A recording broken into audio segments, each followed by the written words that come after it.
Bienvenue dans le podcast de la Fée Résiliente. Ce podcast est là pour parler de résilience, donner des moyens de dépasser les difficultés de la vie. Son contenu, je suis certaine, va vous inspirer, vous motiver pour devenir acteur, actrice de votre vie et ne plus subir, vous encourager à grandir, à évoluer avec plus de clarté.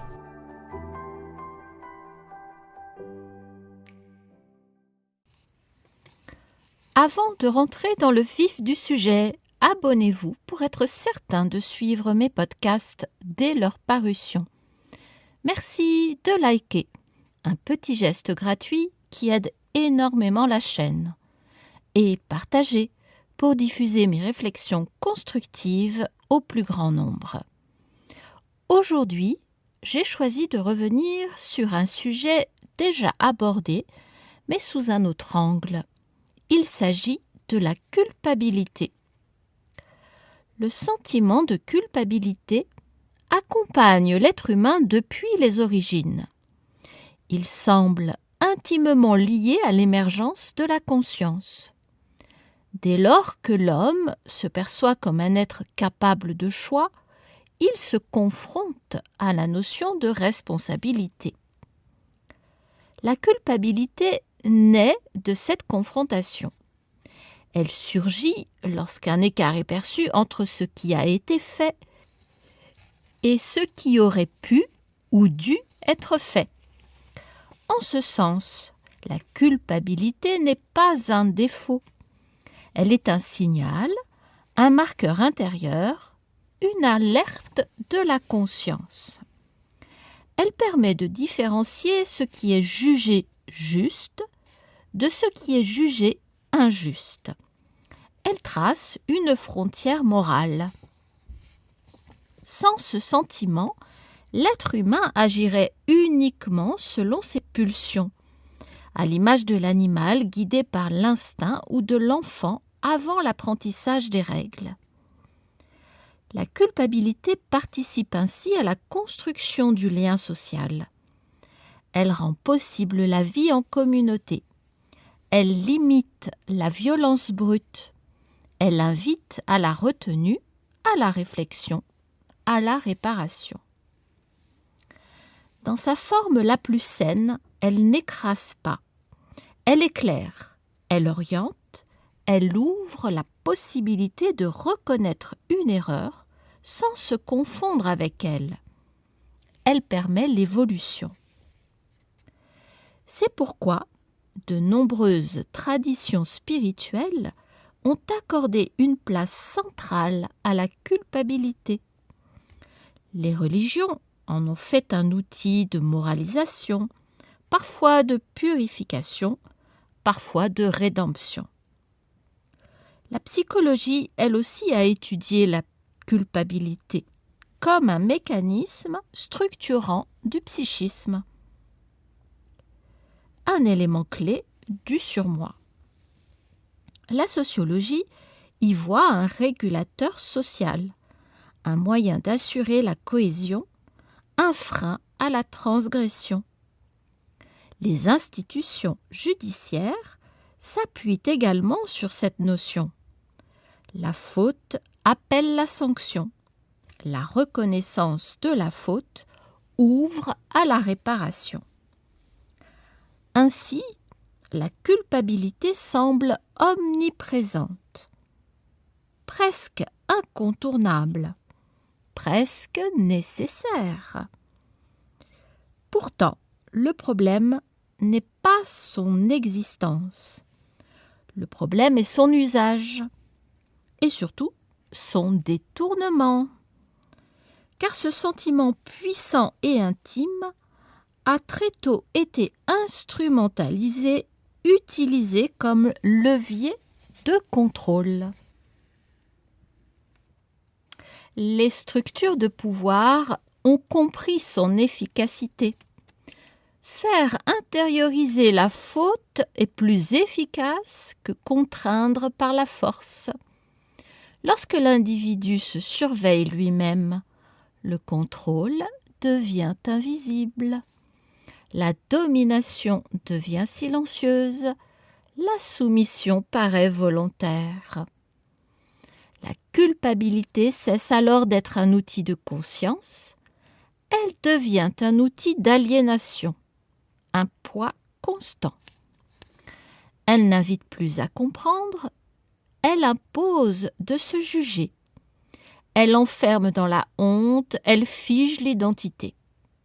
L'individu ne se dit plus « j'ai fait une erreur », mais « je suis une erreur ». Mais tout cela ne vous dit rien ? C'est de votre faute si votre grand-mère tombe malade. C'est de votre faute si le climat se réchauffe. C'est de votre faute si vous êtes pauvre. Et je pourrais en ajouter encore. À partir de là, la culpabilité perd toute fonction évolutive. Elle ne mène plus à l'action juste, elle mène à la paralysie. Lorsqu'elle est nourrie par le socio-culturel, elle devient normative. Elle dicte ce qu'il faut être, ce qu'il faut penser. Elle s'infiltre dans les comportements quotidiens, dans les choix personnels, dans les désirs, dans les émotions. Elle génère un conflit intérieur permanent entre ce que l'on ressent et ce que l'on croit devoir ressentir. Dans ce contexte, il devient extrêmement difficile de distinguer la culpabilité authentique de la culpabilité imposée. L'être humain se retrouve alors pris entre deux repères, sa conscience intime et les normes extérieures. Ce tiraillement est source de souffrance. Il fragilise l'estime de soi, il entretient la peur de mal faire. Il empêche l'élan vital. La culpabilité, au lieu d'ouvrir un chemin, devient une prison. Dites-moi en commentaire quel sentiment de culpabilité vous habite. Pensez-vous que cette culpabilité est bénéfique pour vous ? Qu'elle enfreint une de vos valeurs ou qu'elle est générée par un conditionnement extérieur ? Et pourtant, ce n'est pas la culpabilité en elle-même qui est toxique. C'est l'absence de discernement. Car toute émotion, lorsqu'elle est niée ou exploitée, se transforme en souffrance. La résilience commence précisément là, dans la capacité à regarder la culpabilité en face, sans la fuir. La résilience ne consiste pas à se débarrasser de toute culpabilité, mais à comprendre la nature, l'origine de cette culpabilité.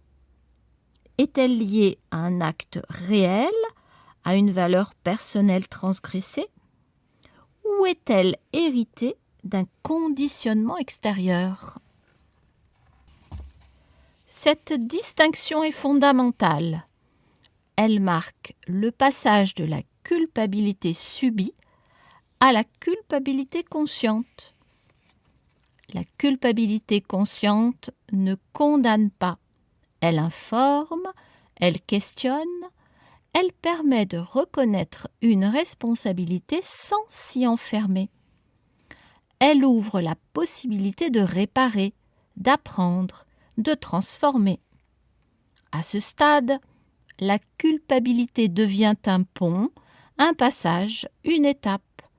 Elle mène vers la résilience. La résilience naît lorsque l'individu accepte son imperfection sans renoncer à sa dignité.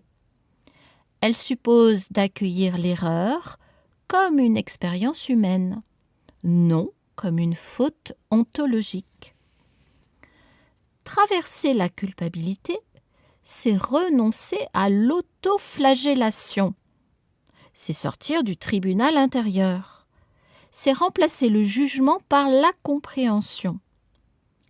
La résilience transforme la culpabilité en responsabilité apaisée, en engagement conscient, en croissance intérieure. Elle permet de dire « J'ai fait de mon mieux avec les ressources que j'avais alors. » Et aussi « Je peux faire autrement désormais. » Ce processus demande du temps, de la patience, de la bienveillance envers soi-même. Il exige également de déconstruire certaines croyances, certaines injonctions, certains héritages émotionnels. La résilience n'efface pas le passé. Elle lui donne un sens nouveau. Elle intègre l'expérience au lieu de la refouler. Ainsi, la culpabilité cesse d'être un fardeau, elle devient une matière à transformation, un terreau de conscience. Dans cet espace, l'être humain retrouve sa liberté intérieure. Il ne subit plus la norme, il choisit ses valeurs. La culpabilité authentique ne l'écrase plus. Elle l'élève, elle l'humanise. Et c'est précisément là que la conscience s'élargit. Que la résilience également s'enracine. Que l'individu se reconstruit. Non contre lui-même, mais avec lui-même. Si mes paroles résonnent en vous, si vous vous reconnaissez dans mon témoignage, alors cela signifie que vous êtes au bon endroit. Il n'y a pas de hasard. Je vous encourage à me suivre sur Instagram et Facebook, à vous abonner ici pour découvrir mon parcours et les outils que j'ai mis en place pour m'en sortir.